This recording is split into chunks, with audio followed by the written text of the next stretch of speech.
Alright, underneath the epidermis is the dermal layer, or the dermis. The dermis is basically a binding or an in-between layer. It binds the epidermis to underlying tissues, which are going to be fat, adipose, muscles. Epidermal ridges and dermal papillae cause the border to be uneven. So in your diagram, where it lifts off part of the layer, you're going to see the bottom of the epidermis is ridgy.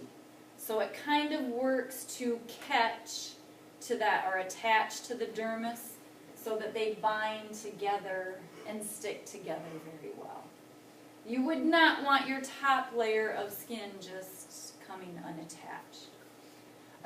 Genetically determined pattern of friction ridges are formed by this dermal papillae to give you your fingerprints and actually your toe prints.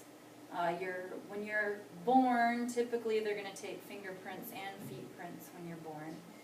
And that dermal papillae is what gives you those specific prints. You should know that. That's interesting.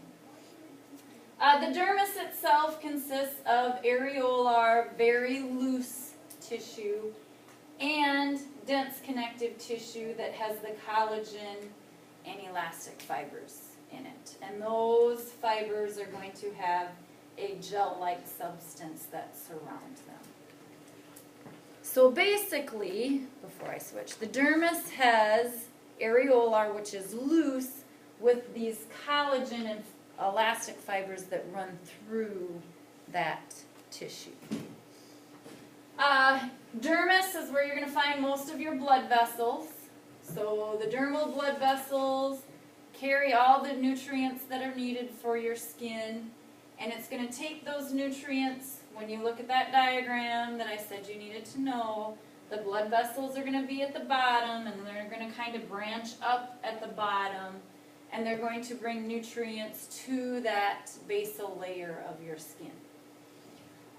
And that's going to help to get nutrients to upper layers and also regulate body temperature. Dermis is also going to contain your nerve fibers, sensory receptors, which there's many sensory receptors. There's temperature, there's pain, there's pressure.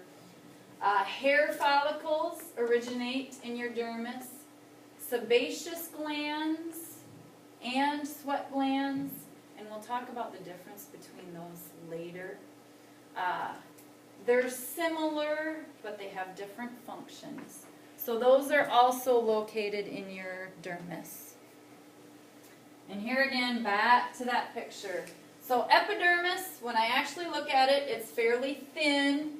Here's those bumps that I was talking about. So the dermal papillae are going to be part of the dermis. The epidermal papillae are going to be the little ridges in the epidermis, and they basically combine or bind together.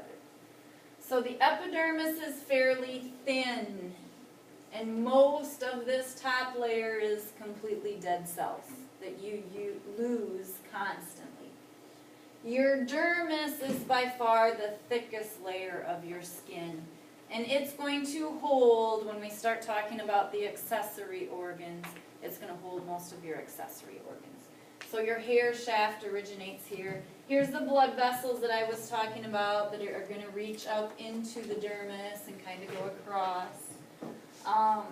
Subcutaneous then is that layer that's found under the dermis, and a lot of this yellow will be adipose or fat tissue.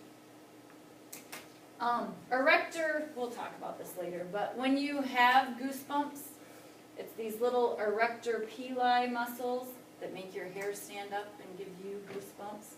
So these little muscles right here are what help to generate a lot of heat when you're cold. And that's where we'll stop for now. Accessory structures we'll talk about next time.